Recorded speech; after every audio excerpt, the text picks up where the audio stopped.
So what do you think? Is YouTube replacing university? I think I'm going to talk about that today. Some of you probably have different opinions on that. And I think it's a really interesting conversation to think about whether YouTube is actually replacing university. So personally, from my perspective, I don't think it's ever going to replace university. I think we're really far from that. However, it is an important tool that I think is expanding what it means to do education. So if you don't know me, I am Professor Dave Maslach. I'm Associate Professor of Innovation Strategy and Entrepreneurship, and I created this whole reciprocity project to give back as much as I possibly can. There's so many people that help me out that I want to pay the favor for to help you out as much as I possibly can. So, a great example of this, and I want you to be thinking about this, is Khan Academy and Sal Khan's, story in terms of he created this. He started doing YouTube videos, the old YouTube, and he realized, and he was doing YouTube videos about math and science and all that kind of stuff, and he started to realize to help out relatives, and he started to realize that people were actually watching these things, and then turned it into something, and turned it into this whole website, which is really genius. And I just checked it the other day. He has got a lot of employees at Khan Academy now, so super cool. Super proud of you.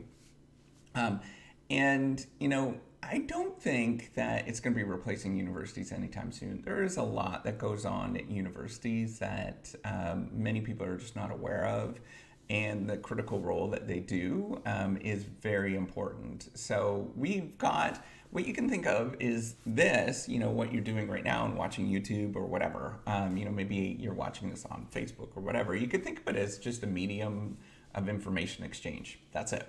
It's like a book. It's like, conversation that you would have gotten many, many years ago. And if you just simply have that stuff, it doesn't mean that you're actually gaining anything. Universities have a lot different sort of perspective on things, where they're holding your hand and taking you through a learning process, right? Information is everywhere.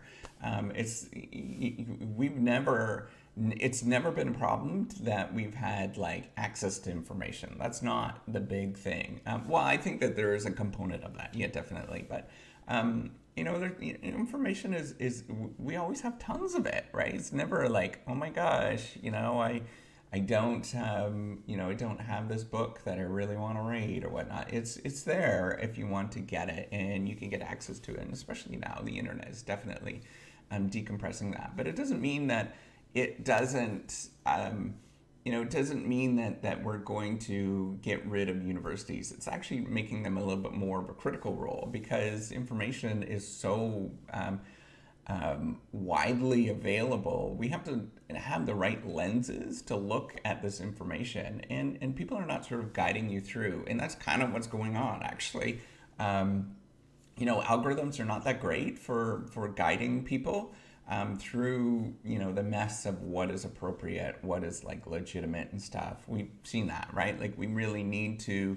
That's what's going on, and Facebook, social media, all that kind of stuff. We're really having a big conversation, and we're probably going to be having that for many years to come. But universities are there to help us, give you the to give you the gumption to go in certain directions and to study different things that many people wouldn't have studied, right? So the biggest reasons that I think universities are incredibly important is, I think, it provides incentive for people to work, that sort of incentive thing where you're paying or somebody is paying, and having that encourages people to actually work, right? It's really impossible to get people to do things for free. There are weird, goofy people that do things for free, and that is kind of like the wonderful thing of being human beings. But that's like a fraction of the population that are going to do things for free and sort of just kind of do discovery for the heck of it. Most people need that incentive to keep us going, to sort of keep us on track. So paying for university is actually a really good thing, at least a little bit, because you have that incentive, or somebody is paying for it. And just knowing that you're sort of pushing in that direction, I think is very useful. It's also really very much a guided tour towards things that are important. You haven't got a foggy clue at all what is important. You can walk into a library and there's tens of thousands of books in there. Books, those paperback things. And there's tens of thousands of books in there, and you haven't got a foggiest clue where to start. But somebody that's actually read this stuff before might say, hey, this is good, let's read this, and then we'll have a conversation about it, and we'll see what happens once you have that conversation. You go in that direction, right? Like that's a super positive experience.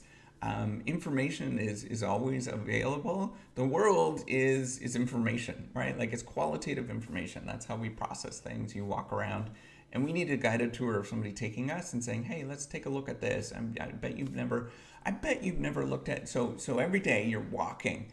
We all walk, right? And you probably have walked over rocks, and every day you've walked over those rocks, and you've never thought about that until somebody has sat down and said, "Hey, look at this. This is cool. Take a look at this rock." And then they, go into this whole story about rocks and what we know and all that kind of stuff, right? And all of a sudden you're like, I never thought about that. That's actually kind of interesting. I would never have thought about that. I've walked by it all the time, and I've never really considered it at all.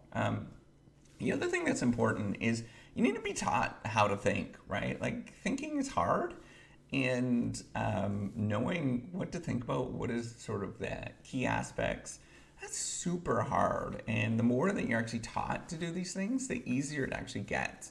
And so it's a really critical important. So, somebody that's like 95 years old and been in education for a long time, like a researcher of some sort, and there's lots of professors that are like that.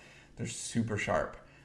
Because they know how to think, they know what they're looking at. A lot of people have a really good career towards their end of their career because of that. Now, the other thing is that there is a significant signaling effect. In fact, Michael Pence, if you want to look him up, I don't think he's the dean of Stanford Business School anymore, but he was for a long, long time. Actually, he won Michael Spence. He won the Nobel Prize for this idea of signaling that, getting a certain education is signaling to people. And there's a whole research on signaling that people are interested in. And it's really, you do things because you're sending a signal to people. That's super important. That's life. And we have to be painfully aware of that there is a signaling component there. Going to Princeton signals something compared to going to the international, Yellowknife School of bacon frying, whatever, right? Like it means totally different, and you're getting a completely different signal by that. So think about it. All right, take care and have a wonderful day. Hopefully hopefully you like this. So YouTube's not going to be replacing university anytime soon. Good luck with that. If you think that. Not going to happen. Universities are an adaptive organization. They change all the time. Technology changes. Universities are going to adapt to it and sort of find their place relative to what has happened. Anyways, take care. Have a wonderful day. Bye-bye.